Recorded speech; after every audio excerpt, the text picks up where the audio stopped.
विधायक जी, क्या कुछ यहाँ पर प्रकरण है? टीडीसी के मेंबर्स भी हैं, इसके साथ में संयुक्त मोर्चा के तौर पर राजकीय वाहन चालक महासंघ भी आया हुआ है।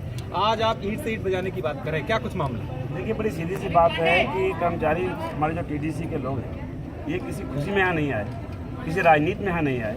इन्होंने सरकार को पूरा मौका दिया। 5 महीने से इनके घर में वेतन नहीं पहुँचा, खाने के लाले पड़ गए हैं और सरकार से, मुख्यमंत्री से और सभी स्तर पर बातचीत हो चुकी है। लेकिन आज तक सरकार ने इस दिशा में कोई ऐसी पहल नहीं की जिससे लगे कि ऐसा निगम, जिस निगम ने पूरे देश को अच्छे क्वालिटी के बीज दिए, जिस बंदर के बीज का नाम था, ऐसा निगम जो सोने की मुर्गी की तरह हमें करोड़ों रुपए का मुनाफा देता था, सोने के अंडे की तरह, वो निगम आज बर्बादी के कगार पे पहुंच गया। घोटाला हुआ, घपला हुआ, उपेक्षा हुआ, मैं इन बातों में नहीं जाता।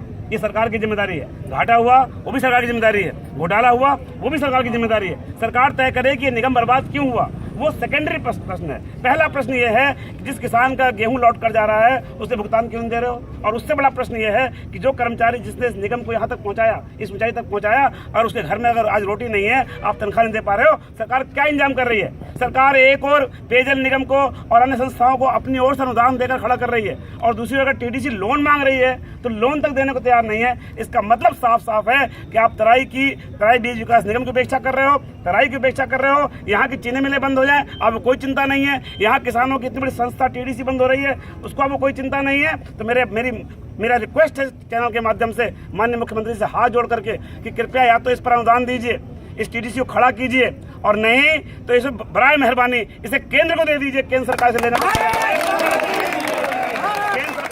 तैयार है, वरना ये जो टीडीसी में बर्बाद हुई तो सिर्फ ये जो कर्मचारी खड़े हैं इन्हीं का नहीं, बल्कि पूरे तराई का नहीं, पूरे देश का बड़ा नुकसान होगा। क्योंकि देश को उच्च कोटि के बीज देने और कृषि के मामले में हरित क्रांति लाने का गौरव इस टीडीसी को प्राप्त है। विश्वविद्यालय के ठेका कर्मचारियों के विषय में आपने कहा था कि 15 या 16 अगस्त के बाद आप कुछ क्रमिक तरीके से कुछ करेंगे, प्रदर्शन करेंगे, लेकिन इसके पहले ही मुख्यमंत्री ऑलरेडी उनको वो दे चुके हैं। कांग्रेसी आप पर ये बात कह रहे हैं कि बड़ी ओछी राजनीति क्या दे चुके? लिखित तौर पर ये उन्होंने कह दिया है कि उनके जो मुकदमे हैं वो वापस कर लिए जाएंगे। अभी तक वापस नहीं हुए, और कहने को तो बहुत दिनों से कहा जा रहा है। अभी तक उनको उपनल के बराबर तनख्वाह देने की बात हुई थी, नहीं हुआ। इस आंदोलन के दौरान जिस दिन किशोर उपाध्याय जी माला पहन रहे थे, उस दिन टीडीसी में और 15 यूनिवर्सिटी में जो ठेका कर्मियों को निकालने का काम हुआ है, उनकी सैंक्शन कम की गई है, उनकी पोस्ट कम की गई है। 25 लोग यहाँ निकाले गए हैं, सरासर धूल झोंक रहे हैं आंखों में। मैंने उसके बाद 23 और 24 के सत्र में मैंने सवाल लगाया था, उस सवाल के जवाब को देने से सरकार मुकर गई, भाग गई। मैंने सदन के अंदर धरना दिया। अगर मुख्यमंत्री ने किया है तो क्यों नहीं मुझे उठाने आए वहां पर? मेरा साफ साफ आरोप है कि चाहे 15 यूनिवर्सिटी हो, चाहे टीडीसी हो, चाहे तराई कोई संस्था हो, इन सबको बर्बाद करने पर तुली हुई सरकार हमारे साथ उपेक्षा हो रही है, भेदभाव हो रहा है, और इसी का नमूना ये टीडीसी का और 15 का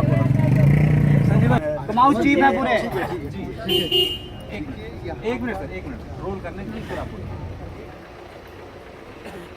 बताएं। यहाँ पर जो हमारे 4-5